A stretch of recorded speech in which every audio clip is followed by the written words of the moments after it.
एकादश्यां निराहारः समभ्यर्ष्य जनार्दनम्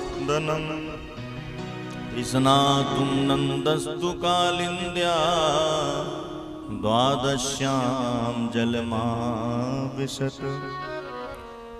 एकादशी का व्रत नंद बाबा बड़े नियम पूर्वक किया करते थे। नंद बाबा वैष्णव है ना, भक्त हैं, परम भक्त हैं भगवान के, तो भक्तों को एकादशी का व्रत रखना ही चाहिए। दुनिया भर के यहाँ वहाँ के व्रत करो या ना करो, अगर आप एकादशी व्रत रह रहे हो तो कोई व्रत करने की जरूरत नहीं है। सबसे बड़ा व्रत है एकादशी। लेकिन हम लोग पता नहीं दुनिया भर के अलाए बलाए यहाँ वहाँ के व्रत तो जरूर करेंगे, पर एकादशी करना होता है तो भूल जाते हैं। एकादशी का व्रत हम सबको करना चाहिए। जितने हम हिंदू सनातन धर्म को मानने वाले हैं, क्योंकि सबसे बड़ा व्रत है एकादशी। और चाहे व्रत रहो या ना रहो, एकादशी व्रत रहने का मतलब क्या है सज्जनों? एकादशी को वैसे 11 भी कहते हैं ना, 11। इसका मतलब क्या हुआ? देखिए, इस कलयुग के कलुषित वातावरण में हम तपस्या तो कर नहीं सकते, बड़ा कठिन है, क्योंकि कलयुग में अन्न में ही प्राण रहते हैं। अब सतयुग त्रेता द्वापर में लोग 10,000 वर्ष तक तपस्या करते रहते थे बिना खाए पिए, वर्णन आता है, आप लोग सुनते हैं। लेकिन कलयुग में तो बड़ा कठिन है भाई एक दिन भूखा रहना।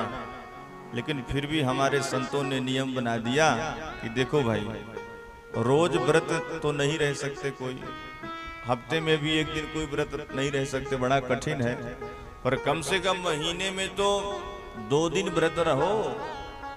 एक महीने में 2 दिन ही तो एकादशी आती है, एक कृष्ण पक्ष की, एक शुक्ल पक्ष की। जैसे आज एकादशी है, पर हमारे आश्रम में कल एकादशी मानी गई है, तो हम लोग कल व्रत रहेंगे। कुछ लोग आज भी हैं। तो एकादशी का व्रत कम से कम महीने में 2 दिन रह करके अपनी इंद्रियों से व्रत करना चाहिए। उस दिन भोजन ना करें, रोटी दाल चावल ये ना खाएं, क्योंकि उस दिन अन्न में ही पाप बसते हैं। एकादशी मतलब 11 मतलब क्या हुआ? हमारे अंदर 10 इंद्रियां हैं और एक मन, सेनापति इंद्रियों का। 5 ज्ञान इंद्रियां हैं, 5 कर्म इंद्रियां हैं, 11 हो गई। तो इन 11 इंद्रियों से भगवान का भजन करना चाहिए। यही एकादशी व्रत रहने का मतलब हुआ। मतलब मुख से भगवान का नाम लेना चाहिए एकादशी के दिन, कानों से सुंदर भगवान की कथा सुननी चाहिए, हाथ से ठाकुर जी की बढ़िया सेवा करनी चाहिए। तो अपनी इन 11 इंद्रियों से भगवान के चरणों की सेवा करें, यही एकादशी व्रत रहने का मतलब है। और सभी को रहना चाहिए। वैसे तो निर्जला रहना चाहिए, निर्जला रहने का बड़ा महत्व है, पर अब निर्जला ना रह सको तो सजला रह लो भाई, जल पी करके। और सजला भी नहीं रह सकते तो कम से कम सफला तो रह ही लो। दिन में 2 बार फलहार कर लो, पर कम से कम अन्न तो ना खाओ। हमारे गुरुजी तो कहा करते हैं, अब छोटे छोटे विद्यार्थी भी आश्रम में रहते हैं, तो गुरुजी कहते हैं कि भैया एकादशी का व्रत तब रहो चाहे दिन में 4 बार फलहार खाओ, और बढ़िया चकाचक बनता है।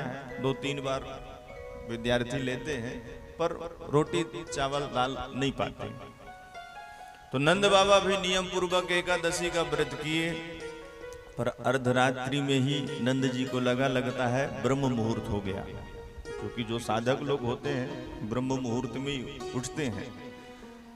क्योंकि ब्रह्म मुहूर्त में जो निद्रा को नहीं त्यागा, उसने ब्रह्म को क्या पाया?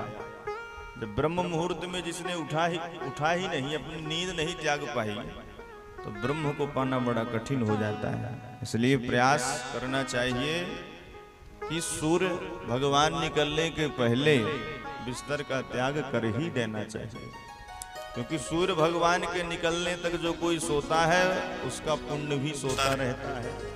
पुण्य धीरे धीरे क्षीण होता रहता है, इसलिए कभी नहीं सोना चाहिए। रात्रि में जल्दी सोओगे तो सुबह जल्दी उठोगे। क्यों सूरज जी? अब सूरज निकलने के बाद तक सोएंगे तो काम कैसे चलेगा। बोलिए भक्त वत्सल भगवान की।